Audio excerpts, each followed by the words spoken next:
Olá, pessoal. Eu sou a professora Mariana Lopes, professora de Química, e eu tô aqui para resolver a prova da Campo Real 2025.2 de Química, né? Então, é uma prova que tem a mesma banca da Universidade Federal do Paraná. Então, para aqueles que pretendem cursar a prova, fazer a prova da Universidade Federal do Paraná, resolver bancas iguais, provas de bancas iguais, é muito importante.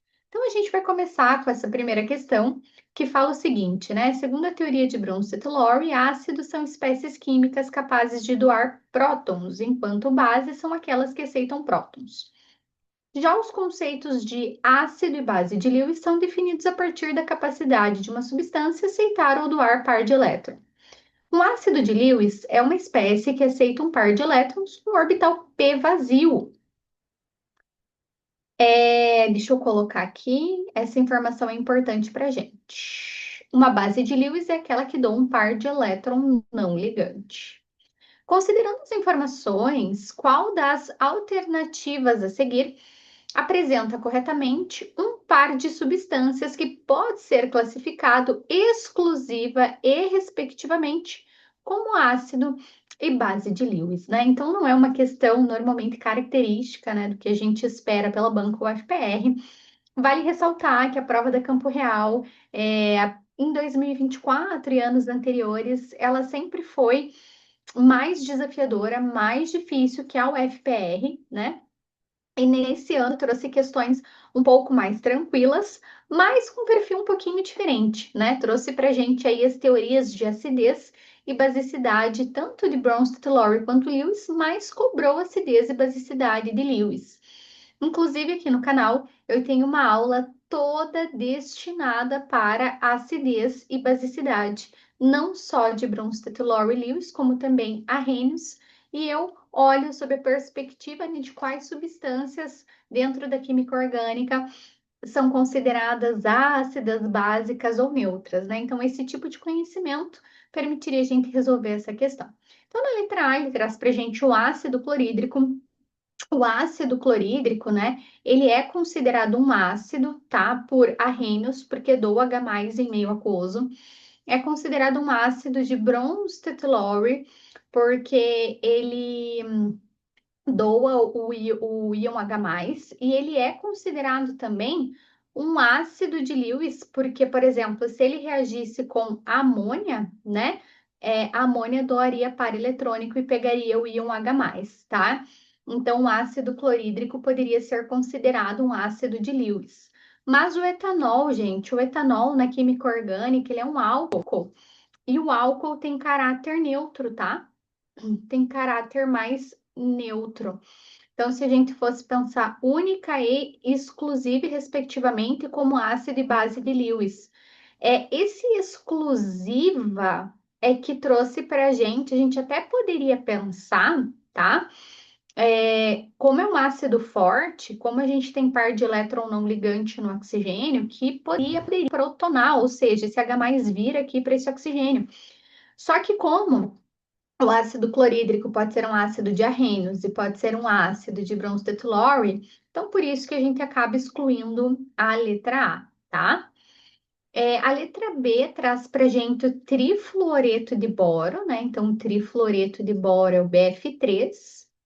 O boro, a gente sabe que ele é uma exceção na regra do octeto, ele fica estável com 6 elétrons, e aí tem orbital p vazio no boro, né? Ele não completa totalmente ali com elétrons os seus orbitais. Então, quando ele está diante, por exemplo, da amônia, ó, amônia que tem par de elétron não ligante, a amônia ela pode, né, doar o par eletrônico para o boro e fazer essa ligação, né? Então, por isso a resposta é a letra B. O trifluoreto de boro não tem H para doar, então não pode ser ácido de Bronsted-Lowry e também não tem H para doar em meio aquoso, seria um ácido de Arrhenius. E a amônia também, ela não tem uns OH- para doar, como sendo uma base, né? De Arrhenius. E aí, como não tem o H para vir para ela, ela também não poderia ser uma base de Bronsted-Lowry. Então, é exclusivamente e, respectivamente, um ácido e uma base de Lewis, tá? O hidróxido de sódio, NaOH, a gente já sabe que é uma base, então já exclui o respectivamente, e é uma base tanto de arrênios quanto de bronzetelol. O ácido sulfúrico, tá? Ele é um ácido, mas ele também é de arrênios e ele é de bronzetelol. O dióxido de enxofre, tá? Tem par de elétron não ligante, que ele até pode doar para fazer uma terceira ligação. Só que quem doa par de elétron não é um ácido, é uma base. Então, por isso, essa alternativa tá incorreta, tá? Então, resposta certa, letra B. Então, cuidar, né, com as palavrinhas exclusiva e respectivamente, tá? A 56, ela fala pra gente assim. Espera aí que passou um pouquinho aqui. Durante a respiração celular aeróbica, a glicose é degradada em uma série de etapas bioquímicas que resultam na liberação de energia. Essa energia é utilizada para a síntese de ATP, é essencial para diversas funções celulares. A reação global da respiração celular pode ser representada por. Então, nós temos a reação global, e ele coloca: a variação de entalpia dessa reação global pode ser determinada a partir de etapas intermediárias do processo. Então, ele está falando, né, que o ΔH global dessa reação pode ser obtido a partir das equações auxiliares. E ele pede qual é a variação de entalpia total, ΔH total, da reação global da respiração celular em kJ/mol. Existem três formas principais da gente encontrar ΔH em termoquímica. Lei de Hess, a partir de equações auxiliares, a partir da entalpia de formação ou entalpia de ligação. Mas como ele já disse para a gente, etapas intermediárias, equações auxiliares, então tudo que a gente tem que fazer é manipular as etapas 1, 2 e 3 para que a gente chegue na global, né? Então, a gente pode começar pensando assim: a glicose, que é o C6H12O6, está no reagente, a etapa 1 ela está no reagente também, na quantidade de 1, mantém. Aí eu preciso, né, ter 6 CO2 no produto. Na etapa 2, eu já tenho 6 CO2 no produto. Então, ok. Aqui eu preciso ter 6 O2 no reagente, eu já tenho, né? E precisaria ter 6 águas no produto, aqui eu também já tenho. Então, aparentemente, eu não tenho que fazer nenhuma modificação, né? E como é que eu posso conferir isso? Eu posso somar essas equações, cortando aquilo que está igual no lado direito e no lado esquerdo, por exemplo, né?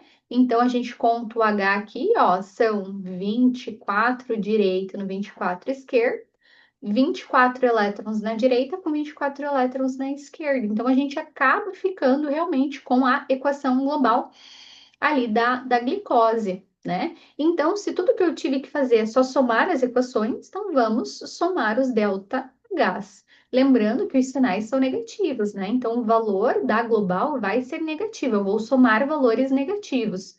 E essa soma, eu já fiz aqui, ela vai dar menos 2.800 kJ/mol. Então, a resposta certa é a letra E, né? Então, uma questão bem tranquila aí de termoquímica, de lei de Hess, na questão 56. Já a questão 57, ela traz para gente a isomeria. A isomeria plano-constitucional é um fenômeno estrutural que ocorre quando os compostos têm a mesma fórmula molecular, mas diferem em sua estrutura ou na organização dos átomos sem envolver a disposição tridimensional. Qual é o tipo de isomeria plana presente nos seguintes pares de compostos? Então vamos lá. Aqui na 1, ele traz para gente o pentano, então 1, 2, 3, 4, 5, e o 2-metilbutano, 1, 2, 3, 4. No carbono 2, eu tenho uma metila. A diferença está na cadeia, uma é normal e outra é ramificada, isomeria de cadeia. Na 2, um buteno, então dupla entre o carbono 1 e 2, e 2 buteno, dupla entre os carbonos 2 e 4, mudou a posição da dupla, isomeria de posição. E aí, na 3, ele traz para a gente o clássico exemplo de isomeria de função, o par cetone-aldeído, propanona e propanal, o que difere é a função, né? Então, isomeria de função, a resposta certa é letra A. Então, uma questão tranquila. Eu não conferi a fórmula molecular porque ele afirmou que são isômeros, né? Lembrando que se ele não afirmar que são isômeros, eu ainda tenho que conferir se tem a mesma fórmula molecular. A 58 traz para gente a seguinte situação. A teoria de repulsão dos pares de elétrons da camada de valência propõe que os elétrons ao redor de um átomo central se repelem, por isso tendem a se organizar no espaço de forma a minimizar essas repulsões. Tal teoria permite prever a geometria molecular das substâncias com base no número de regiões de repulsão, ligações e pares isolados ao redor do átomo central. Com base nessa teoria, assinale a alternativa que apresenta correta e respectivamente a geometria das moléculas.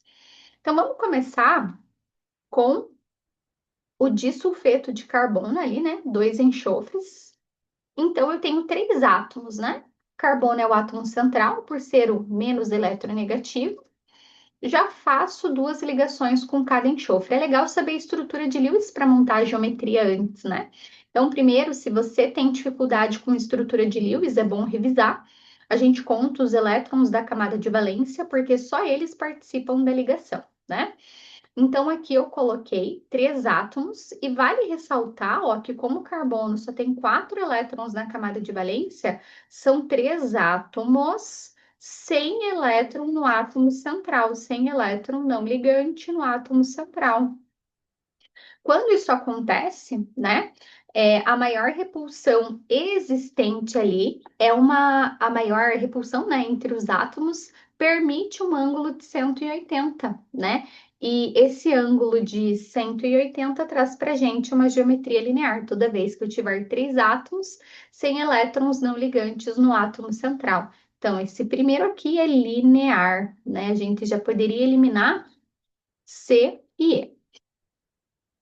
Dióxido de nitrogênio, NO2, né? Então começa com o nitrogênio, o átomo central, já faz duas ligações com oxigênio, uma com o outro oxigênio, ainda sobra um parzinho aqui não ligante, tá? A gente consegue representar essa estrutura a partir da estrutura de Lewis, tá? Então vale a pena revisar. Como aqui a gente tem três átomos, tá? Vou colocar três átomos. Como elétron no átomo central, esse elétron repulsiona essa ligação, então já não fica mais um ângulo de 180. Toda vez que isso acontecer, a geometria é angular, tá? Então, aqui eu já poderia eliminar a letra A. Vamos para o dióxido de enxofre. Enxofre menos eletronegativo, átomo central. E aí sobram aqui dois pares de elétrons no átomo central. São três átomos com elétron no átomo central. Não importa se é dois pares ou se é um, essa repulsão acaba também favorecendo uma geometria que é considerada angular. Então, três átomos têm par de elétron no átomo central, é angular, não importa se é um par ou se são dois pares, tá?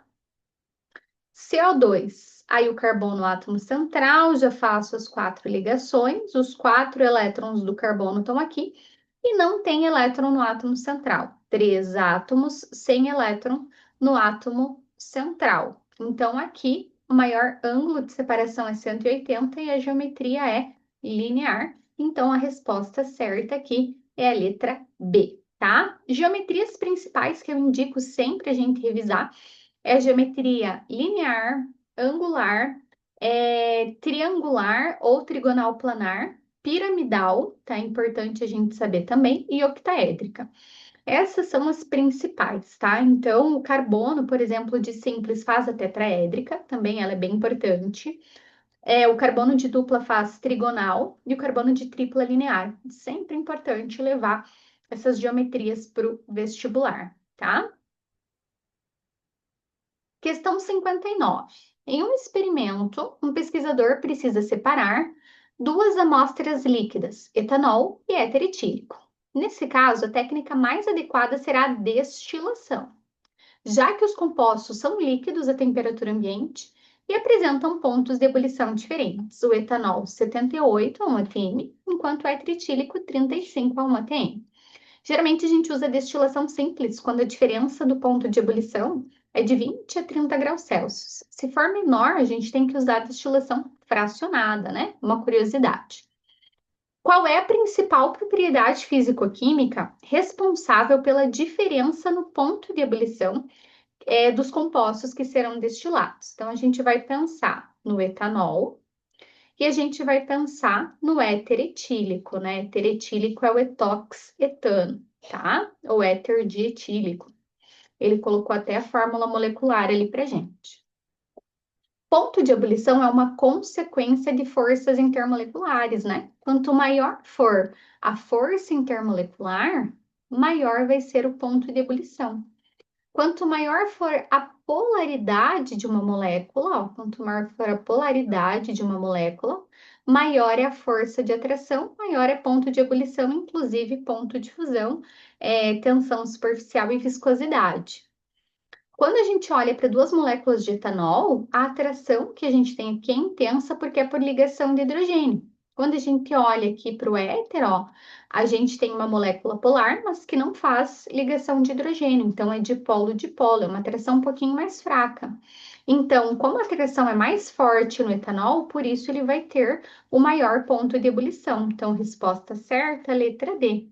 A densidade não, massa molar. Massa molar poderia talvez influenciar se os compostos não tivessem a mesma fórmula molecular, né? Número de átomos de carbono é igual, né? Ah, não, ó, perdão, não é a mesma fórmula molecular. Pensei que ele colocou o isômero. Mas mesmo assim, não são moléculas de tamanho tão distinto, tão diferente, tá? Se fosse uma comparação entre uma cadeia pequenininha de etanol e uma cadeia enorme de um éter, ou vice-versa, a gente poderia até pensar, porque daí o tamanho da cadeia impacta na superfície de contato, mas nesse caso era muito próximo, né? Então, realmente, a diferença ali, ela se dá por conta da polaridade das moléculas, né? O etanol também é mais polar do que o éter, tá? E a sua força de atração é maior. Vindo aqui para a questão 60, tá? A última questãozinha ali da Campo Real, achei uma questão muito boa e muito carinho de UFPR. É bem química geral, bem do jeitinho que a UFPR gosta. Lembrando que são provas que não trazem para a gente a tabela periódica. Então, olha lá, considere três elementos químicos X, Y e Z, com as seguintes propriedades periódicas. O elemento X tem a maior energia de ionização entre os três. O Y tem o raio atômico intermediário e o Z tem a menor eletronegatividade. Com base nessas informações, X, Y e Z são. Aí ele deu um número atômico para a gente conseguir fazer uma distribuição eletrônica e comparar esses elementos. Eu gosto sempre de associar propriedades periódicas ao raio. Todas as propriedades periódicas estudadas, as principais, eletronegatividade, afinidade eletrônica ou eletroafinidade, energia de ionização, que mais? Essas três, né? Elas são inversamente proporcionais ao raio. Por exemplo, tem a maior energia de ionização, então tem o menor raio das três. Aqui ela diz que tem o raio atômico intermediário, ó, menor eletronegatividade, então tem o maior raio. Então, se a gente fosse pensar no maior raio, Z tem o maior raio, depois eu venho com Y e depois eu venho com X, né? Pensando no raio, tá? Aí eu poderia pensar na tabela periódica, né? Eu já poderia montar uma tabela periódica visual aqui para mim, duas colunas, o meio aqui, o hélio, e eu gosto de manter uma ideia de uma tabela periódica assim na hora da prova. Fazer a distribuição vai ajudar a gente a finalizar essa questão, né? Então, a gente faz a distribuição eletrônica. Levar o diagrama de Linus Pauling é obrigatório para o vestibular.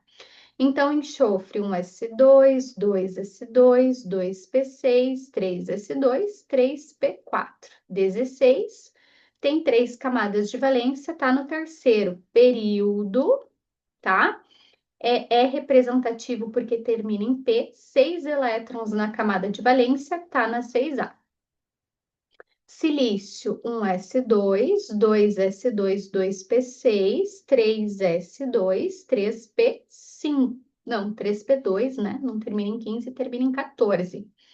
Também, 3 camadas, terceiro período, termina em P representativo, 4 elétrons na camada de valência, que é a 3, então é da família 4A. Tudo que termina em P e S é família A, tá?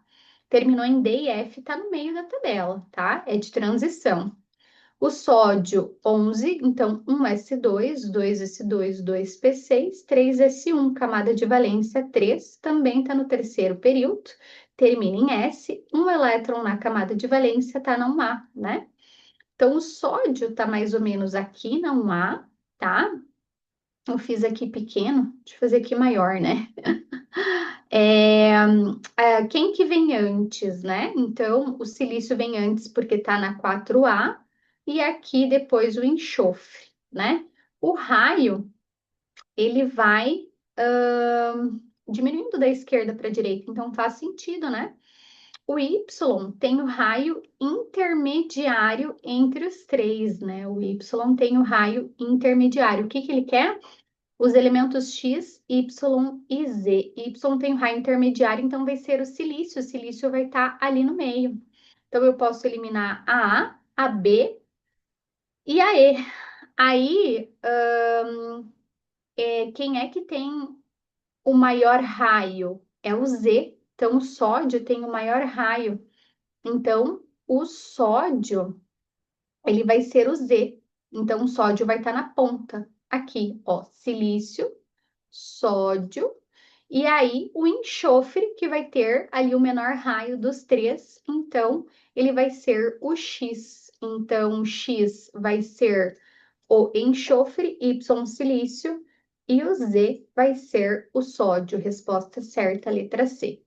Questão não fácil, né? Várias informações de química geral, mas questão belíssima para a prova. Esse tipo de conhecimento, diagrama de Linus-Pauling, camada de valência, elementos representativos e desenhar uma tabela periódica na sua prova, desse jeito torto aí que eu fiz, que eu sou péssima em desenho, já é algo excelente para a prova da UFPR, porque é uma prova que na última prova, no ano passado, né? Ela cobrou acho que 3 ou 4 questões só de química geral. Então, acho importante revisarmos, tá? Então, tá aí a resolução da prova da Campo Real. Espero que vocês tenham gostado. Deixem o curtir e um comentário. O que você achou dessa resolução? Espero ter te ajudado e sempre vou te desejar uma excelente prova.